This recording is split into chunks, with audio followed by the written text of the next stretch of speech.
Hello everybody, I'm Miss Jessica from EVPL McCullough, and today we're continuing our Chapter Book Storytime Variety Pack. And with this story time, we read just a little bit of a book to introduce you to the story, because there are so many books and so many amazing stories in our collection, and sometimes it's hard to know what to choose. So this gives you a little bit of an introduction to something to see if you would like to continue reading it. The last time we were together, we spun our wheel and it landed on science fiction. Now, science fiction is always based in something a little bit possibly futuristic or based in science that maybe hasn't come true yet. So our title that we are reading today, I am so excited about this. This book shows up on so many recommendation lists. I have given it to so many people to read when they come and visit me and ask for something good. And I'm so excited to share it with you. So we are going to be reading Tristan Strong Punches a Hole in the Sky. And this book is by Kwame Mbalia. And it is another Rick Riordan Presents book. And I do love this series that he does because he is sharing with us maybe some authors that wouldn't get quite the recognition that they need or the help that they need to get their stories published, because they might be a little bit different than what we're used to. Now, Rick Riordan is definitely known for writing about mythology with his Percy Jackson series. And so we hear a lot about Greek and Roman gods and Greek and Roman mythology. Now, this book is going to introduce us to West African mythology. And so something that you may not be super familiar with. Now, I will tell you ahead of time, I am going to do my best. I have looked up a lot of these words. I have listened to how they're pronounced, but I'm going to do my best with pronouncing these correctly. And that is something that's great about books that, or stories that you may not be familiar with, is that it introduces us to something new, a different culture, different language, a different mythos that we maybe are not familiar with. So I'm very excited about this book. Now, I will tell you that this book is a part of a trilogy. So this one came out in 2019. The second book came out in 2020, and the third book is actually coming out this fall in 2021. So if this is a story that you enjoy, it will keep going. So there's more to it, which I always love, because I hate when a book ends and you just want more. So I love that this is a trilogy.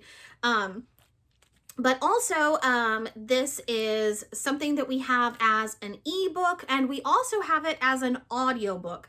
So we don't have a digital way for you to listen to it as an audiobook, but we actually have CDs, so you can check it out and enjoy it that way. Okay, so let's read what the inside cover says. It says, 7th grader Tristan Strong feels anything but strong ever since he failed to save his best friend when they were in a bus accident together. All he has left of Eddie is the journal his friend wrote stories in. Tristan is dreading the month he's going to spend on his grandparents' farm in Alabama, where he's being sent to heal from the tragedy. On his first night there, a sticky creature shows up in his bedroom and steals Eddie's journal. Tristan chases it. Is that a doll? Through the forest, and a tug-of-war ensues by his grandmother's mysterious and off-limits bottle tree. In a last attempt to wrestle the journal out of the creature's hands, Tristan punches the tree, accidentally ripping a hole in the sky above Mid-Pass, a volatile place with a burning sea, haunted bone ships, and an iron monsters that are hunting the inhabitants of this strange world. Tristan finds himself in the middle of a battle that has left Black American gods, John Henry and Brer Rabbit, exhausted. In order to get back home, Tristan and these new allies will need to entice the god Anansi, really trying to get that one correct, Anansi, the weaver, to come out of hiding and seal the hole in the sky. But bartering with the trickster Anansi always comes at a price. Can Tristan save the world before he loses more of the things he loves? All right, and unfortunately, this book has, and let's see, a really great map in it. that starts here, but the way that we have to do our books with their covers, we had to glue this part down. So you're missing this part of the map, but it's in the back. So there is a really great map, which I always love when books include things like that to help get the story even more clear in your mind. All right, so we are going to start with Chapter 1. There was a rhythm in my fists. Pop, pop. It told a story. Pop, pop. Everybody thought they knew the story. They'd seen it before. He'll get over it. It's a phase. Give him space. But they only knew fragments. They didn't want to hear the rest. Oh, you do? Well, what if I told you that I went to war over my dead best friend's glowing journal? Or that I battled monsters big and small with powers I didn't know I had, with gods I didn't know existed? Would you believe me? Nah, you wouldn't. You've got your own problems. You don't want to hear about my struggles, right? Oh, you do? Well, I gotta warn you, it's a wild ride, so buckle up, champ. Let me give you some truth, and I hope it returns back to me. Tristan, they're here! Pop. Mom's shout interrupted my groove. I stopped pummeling the small punching bag Dad had installed in my room and loosened the straps on my boxing gloves with my teeth. The gloves fell on the bed, and I dropped down next to them. Eddie's journal sat on a tiny desk in the opposite corner, still glowing, still unopened since his mother had given it to me after the funeral 2 weeks ago. My room was so small, I could have reached out and grabbed the leather book, but that would mean dealing with it, and who deals with their problems by choice? Psh, not me. Tristan Strong, my dad yelled from down the hall. I hated that name. It made me appear to be something I'm not. My name should have been Tristan Coward, or Tristan Failure, or Tristan Fake. Maybe Tristan, how could you lose your first boxing match? Anything but Tristan Strong. Mom's footsteps echoed through our tiny apartment, and then soft knocking sounded on the door. Tristan, baby, did you hear me? I cleared my throat. Yeah, I'm coming. The door opened and Mom peeked in. She was still wearing the Team Strong t-shirt from last night. I don't think any of us had gotten much sleep after we came back from my first bout. I stayed up nursing my pride, the only thing I really injured. My little fan club, Dad, Mom, and my grandparents on Dad's side had tried to cheer me up. But I could see the disappointment written on everyone's faces. So I pretended to go to bed while they held whispered discussions into the wee hours of the morning. And now it was dawn. Time to get this show on the road. Mom's eyes took in the organized chaos of my room and crinkled when they landed on me. She crossed the floor in 2 steps, avoiding yesterday's untouched dinner in the process, and sat down on the mattress. It's only for a month, she said, not even play acting that she didn't know what was wrong. I know. It'll be good for you to get away. I know. She rubbed my head, then pulled me into a hug. The grief counselor said it would be a good chance to get a change of scenery. Some fresh air, work around the farm. Who knows? Maybe you'll find out you were meant to work the land. I shrugged. The only thing I was sure of was that I wasn't meant to be a boxer, despite what Dad and Granddad thought. I pulled free of Mom's hug, stood, grabbed my duffel bag, and headed out to start my month of exile. Aren't you forgetting something? Mom asked. I turned, and she held out Eddie's journal to me. Her hand and wrist were bathed in the emerald green glow that was coming from the cover. But, like everyone else I'd shown the journal to, she didn't notice the strange light. Mom mistook my confusion frown for apprehension as she slipped the book into my bag. He wanted you to have it, Tristan. I know it's tough, but try to read it when you can, okay? I didn't trust myself to speak, so I nodded and headed out the front door. The decision to ship me to Granddad and Nana Strong's farm down in Alabama had been made without my input. Typical, My parents had talked about it a few times before, but after Eddie's death and my third school fight in the final 2 weeks before summer break, well, I guess the time was right. At least I'd held my own in those school fights, unlike in the ring last night. It was just my luck that my grandfather had been there to witness my humiliation. "You outweighed that other kid by 7 pounds, Granddad had said after the match in his growling rasp of a voice. "Set the family name back by a decade." That's me, Tristan Disappointment. Son of Alvin Wrecking Ball Strong, the best middleweight boxer to come out of Chicago in nearly 20 years. I had Dad's height and Granddad's chin, and boxing was supposed to run in my veins. I'd worn Granddad's old trunks, and Dad had worked my corner. The strong legacy was expected to take another leap forward during my first match. Instead, it got knocked flat on its butt. Twice. "You'll get him next time," was all Dad said, but I could tell he was let down.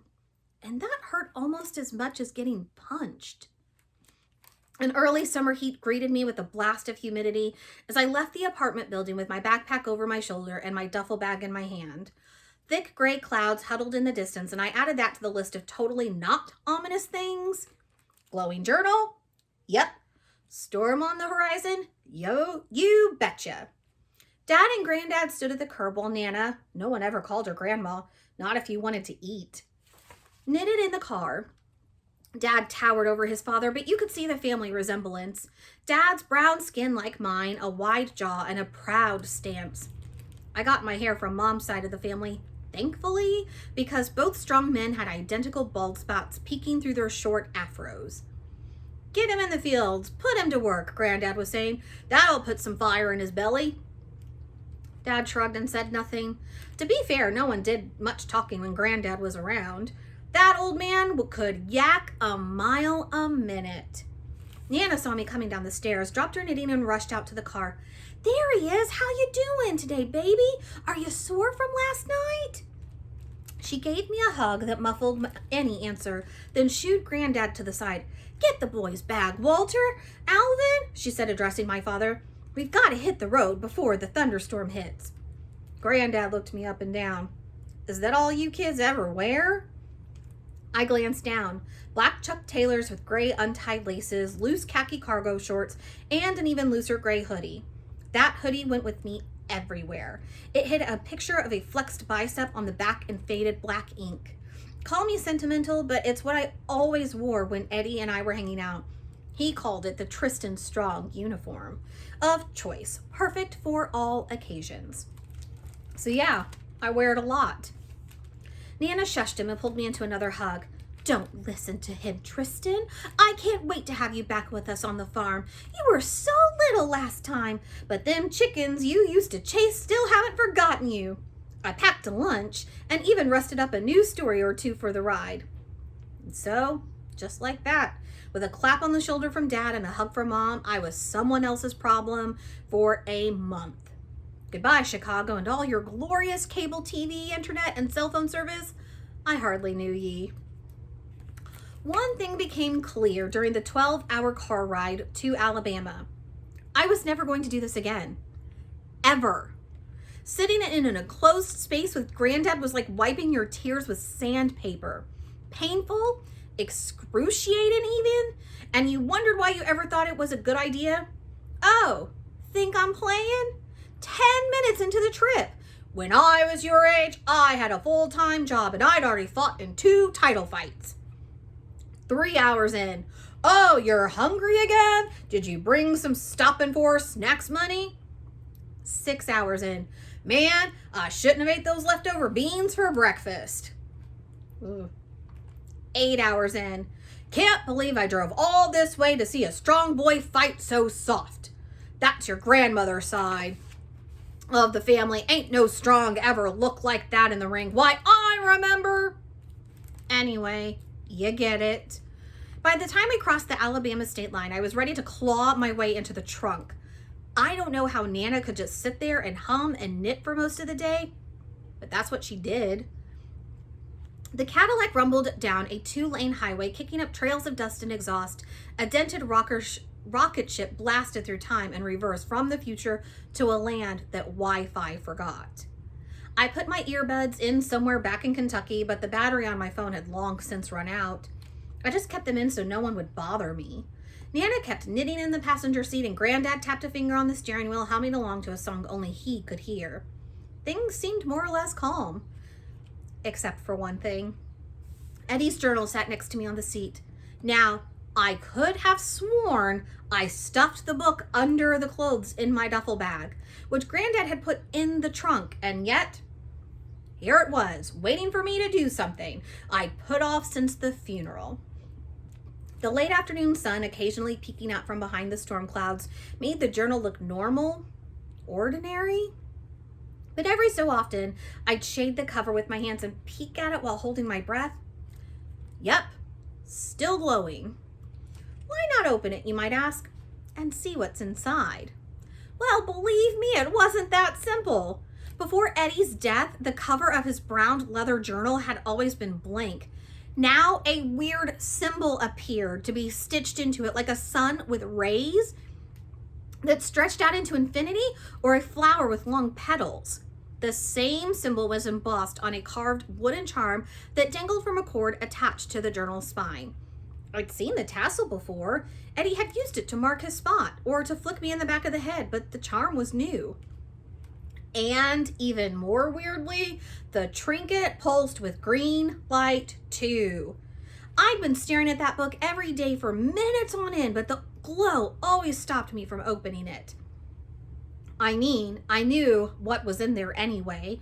The stories Eddie had jotted down in his goofy, blocky handwriting, from his own silly creations to the fables Nana used to tell us when we were younger when she'd come up to visit. John Henry, Anansi the Spider, Brer Rabbit's Adventures. I'd read them all. Our end of semester English project was supposed to be a giant collection of stories from our childhood. Eddie was doing the writing and I was going to give the oral presentation. Then the accident happened. The counselor Mom took me to every Wednesday had said I should try to finish the writing part, even though school was now over for the year, as part of healing and other stuff. Before you say something slick you might regret, Mr. Richardson is pretty cool for a counselor. You get me? We play Madden while we talk, which means I can focus on running up the score on his Raggedy Eagles squad and not on being embarrassed about answering questions. It helps some. If it gets too tough, he knows when to back off too. So you can keep your sensitive and man up comments to yourself, chump. To avoid thinking about the haunted journal, I watched the weather outside the car window. The clouds had never let up, even once when we were in the deep south. They just switched from hurling lightning bolts at us to hurling fat drops of rain that splattered across the windshield like bugs. Everything, everywhere was miserable, and that pretty much summed up my life at the moment. I took off the earbuds and sighed. Nana heard and turned around in her seat to look at me. "You hungry, sweetie?" she asked. "No, not really." "No, ma'am." Granddad's deep voice rolled from the back from the driver's seat. "You answer no, ma'am, to your grandmother. Understand?" "Yeah." Granddad looked at me in the rearview mirror. "I mean, yes, sir." He held my eyes a moment longer, then went back to looking at the road. "Well," Nana continued, turning around and picking up her knitting. "Despite what your granddad said earlier," she gave him a glare. "Let me know when you are. Your mama told me you ain't been eating much, and we're gonna fix that. And don't you have some writing to do? That's what your counselor wants you to focus on." "Boy don't need no counselor," Granddad rumbled. "He needs to work. Ain't no time for moping when horses need feeding and fences need mending." "Walter," Nana scolded, "he needs to. I know what he needs." I shook my head and stopped paying attention. After spending a day in the car with them, I'd realized that this was what they did. They argued, they laughed, they sang, they argued again, and then they knitted. Well, Nana knitted. But they were two sides of the same old coin. With Granddad, everything was about work, work, work. Bored? Here's some work. Finished working? Here's more work. Need someone to talk to? Obviously, that meant you didn't work hard enough. So you know what? Have a little bit more work to do.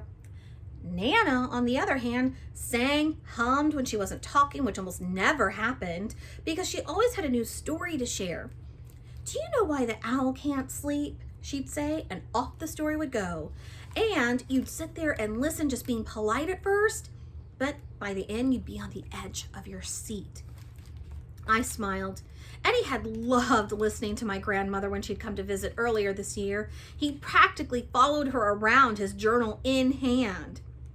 Speaking of which, my left hand rested on top of it in the seat next to me, and I traced the symbol stitched into the front cover.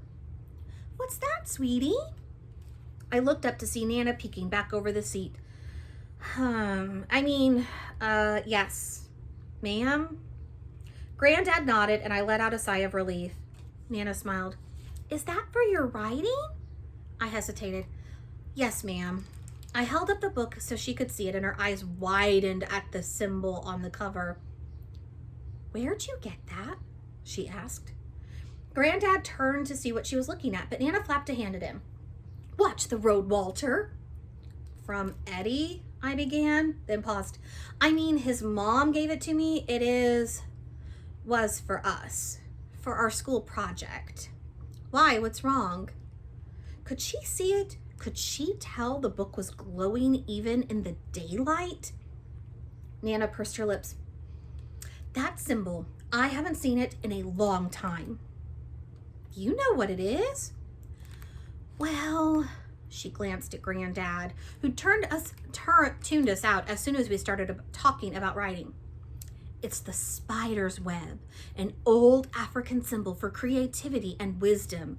It shows how tangled and complicated life can be, but with a little imaginative thinking, we can solve most of our problems and those of others."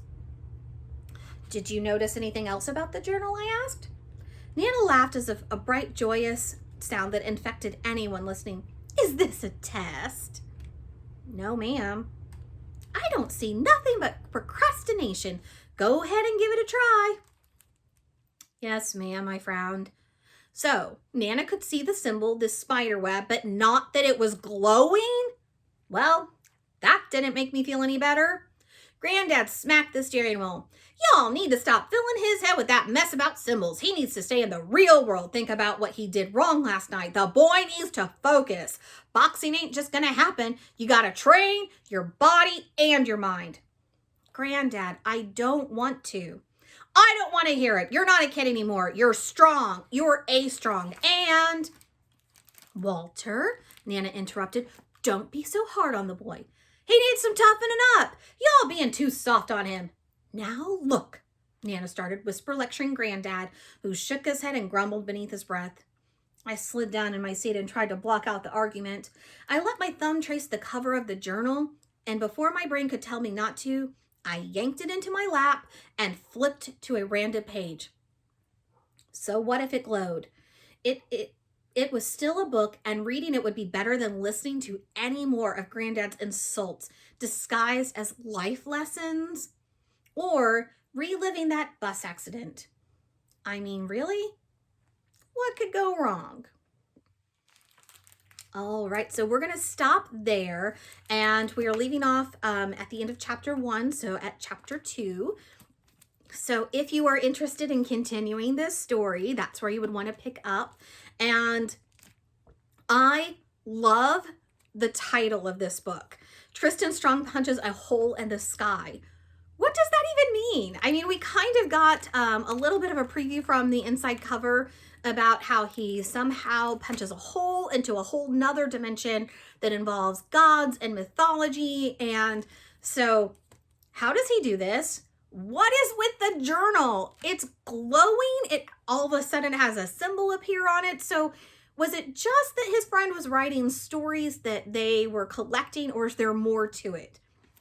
And also by the beginning, we know, from our quick description, we know that somebody steals this journal and Tristan chases them, and it's something weird and not quite human. So I have a lot of questions. I can't wait to keep reading this. And like I said, this is part of a trilogy. So if this is something you enjoy, you can keep going with the story, which is always awesome. So we are going to pause for just a moment, get our wheels so that we can find out what we're reading next time. All right, see you in just a moment. All right, so we have our Wonder Wheel or Wheel of Wonder, whatever you would like to call it, to find out what we're going to be reading next time. So we just had science fiction, so there is historical fiction, humor, fantasy, spooky, mystery, realistic fiction, and adventure. And if we happen to land on something we've had in the past couple of weeks, I will spin it again just so we can get some variety. That's the whole point of this. So let's give it a go. Let's see. Realistic fiction. I don't think we've had that one in a while, so I'm very excited about that one. And that is something that is based in reality, so something that could happen, and maybe tells a story and gives perspective as to something that's happening in the real world. So very excited about that. Don't forget, if you go to evpl.org, you can see all of our amazing resources. Not only can you catch up on any of our chapter book story times that you might have missed, it also has a list for all of the other amazing things we're offering. So we have all kinds of do-it-yourself crafting videos. We have other story times that you can listen to. We have book discussions. There's so many things going on that you can check out. If you go to our social media, you can like and subscribe, and then that way you will always be alerted when there's something new, like when we add a new chapter book story time. So I am so grateful that you joined us today. And remember, if you would like to reserve any of our materials, you can go to our website and do it that way. You can also give us a call. We would be happy to help you over the phone. And you can even come in and visit us right now, which is awesome. We're so lucky to be able to allow people back into our building, and we're so happy to see you. And we would be happy to help you find something amazing to read or watch or listen to. So thank you again for joining us. I'll see you next Friday. Bye.